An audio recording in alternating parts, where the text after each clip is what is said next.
Hello friends, welcome to our channel ACS crime story time. 20 साल की इराकी लड़की जो अमेरिका में पली बड़ी थी और एक नॉर्मल अमेरिकन गर्ल की तरह ही अपनी जिंदगी जीना चाहती थी और एक आम लड़की की तरह ही उसे भी सजना संवरना पसंद था।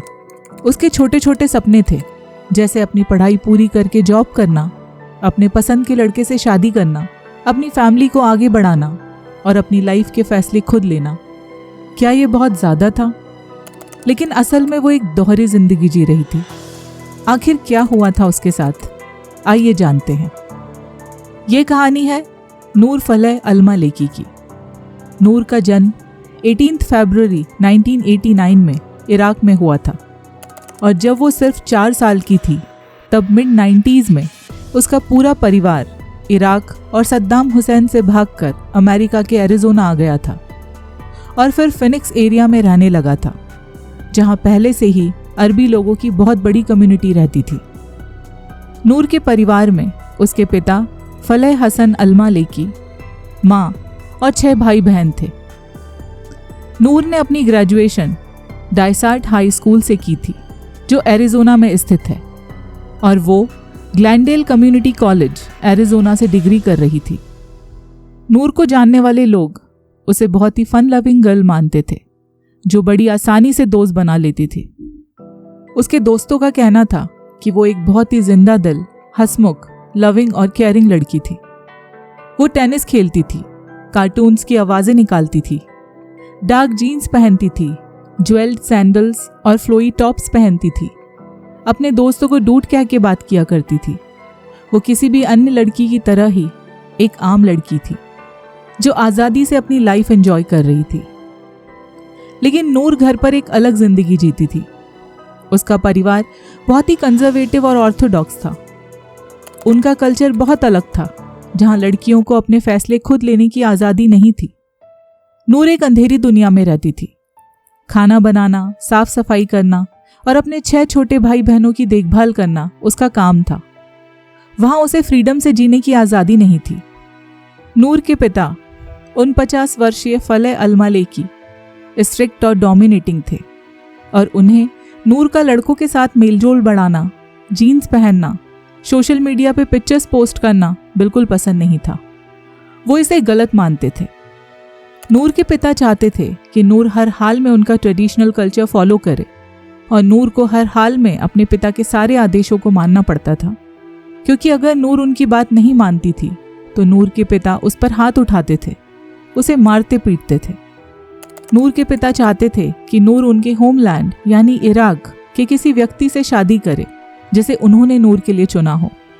पर नूर के अपनी लाइफ को लेकर अलग सपने थे, अलग ख्वाहिशें थी। 16 साल तक US में रहने के बाद वो एक टीचर बनना चाहती थी और एक ऐसे व्यक्ति से शादी करना चाहती थी जिससे वो प्यार करती हो और वो अपने सभी फैसले खुद लेना चाहती थी। नूर के पिता को लगता था कि वेस्टर्न लाइफस्टाइल का मतलब देर रात तक पार्टीज करना, ड्रिंक्स करना, छोटे कपड़े पहनना था। लेकिन नूर बिल्कुल ऐसी नहीं थी। वो सिर्फ आज़ादी से जीना चाहती थी और इसी बात को लेकर नूर और इसके पिता में कहासुनी होती रहती थी। एक दिन नूर के पिता ने इंटरनेट पर नूर की कुछ तस्वीरें देख ली, जिसमें नूर अपने मेल फ्रेंड्स के साथ थी। उन तस्वीरों को देखकर वो बहुत गुस्सा हुए और बेहद भड़क गए। उन्होंने तय कर लिया कि अब वो नूर की शादी करवा देंगे, तभी उनके परिवार की इज्जत बचेगी। और साल 2008 में नूर के पिता फलह उसको परिवार से मिलने का झांसा देकर अपने होमलैंड इराक ले गए और वहां उन्होंने अपने परिवार के ही एक लड़के से नूर की शादी तय कर दी। पर नूर ये शादी नहीं करना चाहती थी, पर इराक आकर वो अपने पिता के जाल में फंस चुकी थी। फलह ने नूर से कहा कि वो वापस US तभी जा सकती है जब वो उनके तय लड़के से शादी कर लेगी। नूर ने पहले इस शादी से साफ इनकार कर दिया, लेकिन आखिर में हार मानकर नूर ने अपने पिता के पसंद के लड़के से शादी कर ली। नूर के माता पिता एरिज़ोना लौट गए थे। वो चाहते थे कि नूर अपने पति के साथ एरिज़ोना आए और वहां सेटल हो जाए, लेकिन नूर अकेले ही इराक से एरिज़ोना आ गई। वो अपने पति को वहीं छोड़कर घर आ गई। वो इस जबरदस्ती की शादी में नहीं रहना चाहती थी। इस बात से नूर के घर में हंगामा मच गया। नूर के पिता ने नूर को बहुत भला बुरा कहा उन्होंने नूर को यहाँ तक कह दिया कि तुम हमारे कल्चर पर एक कलंक हो।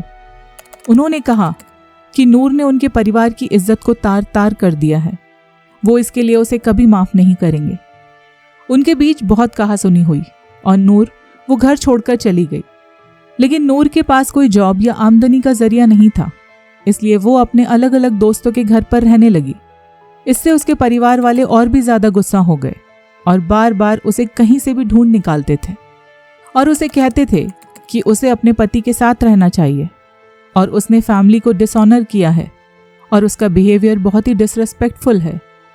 वो जहाँ भी काम करती उसका परिवार उसे ढूंढ लेता और वहाँ जाकर बहुत हंगामा करने लगता। इसलिए वो कहीं भी जॉब नहीं कर पा रही थी जिससे कि वो कुछ कमा सके और अपनी पढ़ाई पूरी कर सके। जून 2009 में नूर एक इराकी परिवार अमल के घर पर रहने चली जाती है, जो उनके परिवार के पुराने फ्रेंड्स थे। और कुछ ही वक्त में नूर और अमल का एक गहरा बॉन्ड बन जाता है।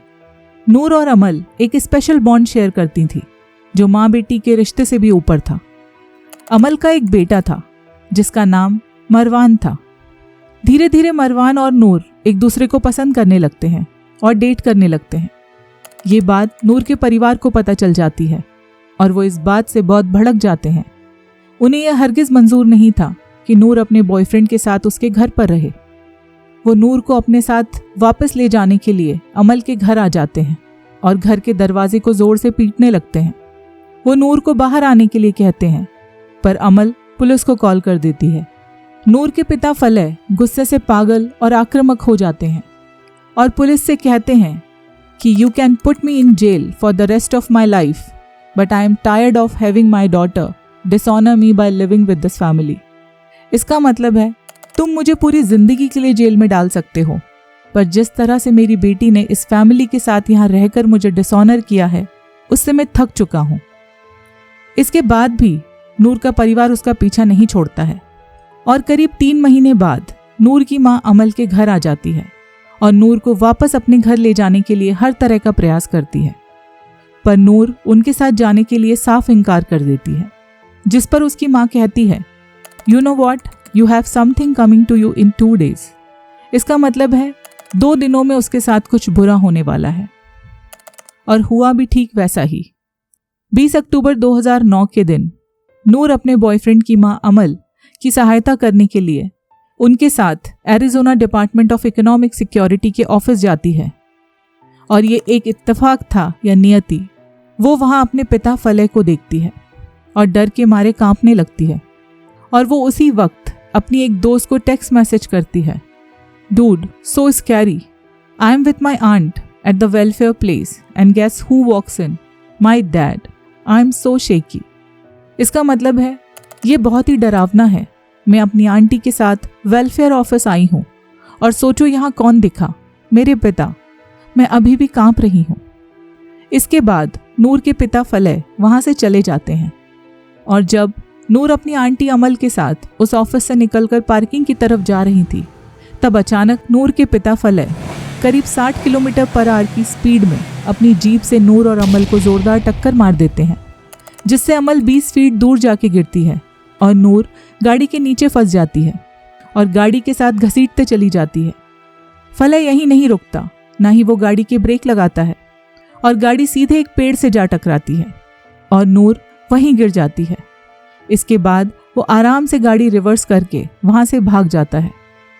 आसपास के लोग इस जोरदार टक्कर की आवाज और चीख पुकार सुनकर वहां आते हैं तो देखते हैं कि नूर बेहोश पड़ी थी और अमल को गंभीर चोटें आई थी। इसके बाद वो 911 पे कॉल करके पुलिस बुला लेते हैं और पुलिस को बताते हैं कि किस तरह से जीप ने दोनों महिलाओं को टक्कर मारी और ड्राइवर को जरा भी अफसोस नहीं था। ना ही वो रुका, ना ही उसने 911 को कॉल किया, ना ही उसे कोई शौक लगा, वो बस उन्हें मरने के लिए छोड़ वहां से चला गया। नूर को स्पाइन में चोट लगी थी और उसके शरीर के कुछ हिस्से पैरालाइज्ड हो गए थे और वो कोमा में चली गई थी और अमल को पेल्विस एरिया में फ्रैक्चर हो गया था। अमल ने गंभीर चोटों के बाद भी पहचान लिया था कि वो जीप नूर के पिता फलह अल-मलिकी चला रहा था। पुलिस इस घटना की गंभीरता को समझते हुए नूर के परिवार को उसका पता नहीं बताती है कि वो किस हॉस्पिटल में एडमिट है, क्योंकि पुलिस को डर था कि नूर का परिवार उसे फिर से मारने की कोशिश कर सकता है। नूर का पिता फलह अभी भी फरार था और पुलिस को शक था कि उसका परिवार भी उसके भागने में मदद कर रहा है। पुलिस फलह को पकड़ने की हर संभव कोशिश करती है और आखिरकार एक हफ्ते के बाद 29 अक्टूबर 2009 के दिन फलह को यूके बॉर्डर एजेंसी मैक्सिको से लंदन की फ्लाइट पकड़ते हुए गिरफ्तार कर लेती है। फलह कार ड्राइव करके मैक्सिको तक आ गया था और नोगेल्स शहर में उसने अपनी कार छोड़ दी थी और फ्लाइट से लंदन भागने वाला था। नूर की हालत बहुत गंभीर थी। नूर का यूरिनरी ट्रैक्ट इन्फेक्शन उसके हार्ट तक फैल गया था और 2 नवंबर 2009 के दिन डॉक्टर्स ने नूर को ब्रेन डेड घोषित कर दिया और उसका लाइफ सपोर्ट सिस्टम हटा दिया। नूर की मौत के बाद पुलिस उसके परिवार को उसका पता बताती है। लोकल पुलिस फलह पर अपनी बेटी के मर्डर का केस लगाती है। इस केस का ट्रायल 24 जनवरी 2011 को शुरू हुआ था। फलह के वकीलों ने कोर्ट में दलील दी कि फलह ने जब उन दोनों औरतों को जीप से टक्कर मारी तब उनका इरादा उन्हें मारने का नहीं था। उनके मुताबिक ये कोई सोची समझी साजिश नहीं थी, इसलिए उन्होंने मांग की कि फलह पर 2nd डिग्री मर्डर का चार्ज लगाया जाए, जबकि प्रोसिक्यूटर्स ने इसे एक सोची समझी साजिश बताया और 1st डिग्री मर्डर का चार्ज लगाने की मांग की और फलह को 22 फरवरी 2011 को 2nd डिग्री मर्डर का दोषी ठहराया गया। जूरी को फलह का ये कृत्य सोची समझी साजिश नहीं लगा और अप्रैल 2011 में फलह को 50 साल की उम्र में कई मामलों में सजा सुनाई गई।